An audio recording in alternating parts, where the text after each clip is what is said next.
வணக்கம் மக்களே, இன்னைக்கு என்ன பண்ண போறோம் அப்படின்னா பாஸ் பண்ணிட்டேன்.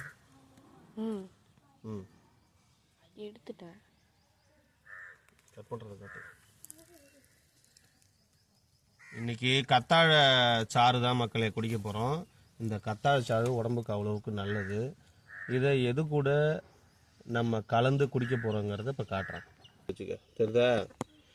இதை வந்து சுத்தமாக நல்ல முறையில் முதல்ல கழுவிக்கணும் மக்களே. முதல்ல சுத்தமாக அதை கழுவணும்.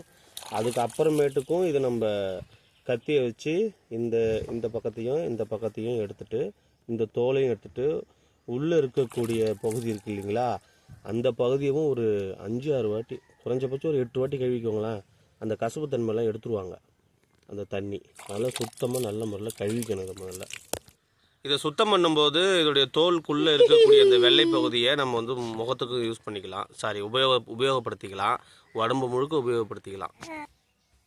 இது வந்து பழைய சாதம் மக்களை, பழைய சோறு, நேற்று வடித்த சோறு. இதுலேருந்து நீராரத்தை எடுத்து இந்த கத்தாழையில நம்ம ஊற்றிக்கலாம். இப்போ இந்த நீராகாரத்தில் கொஞ்சம் கல் உப்பு சேர்த்துக்கலாம். இந்த கல் உப்பு சேர்த்துக்கிட்டு நல்லா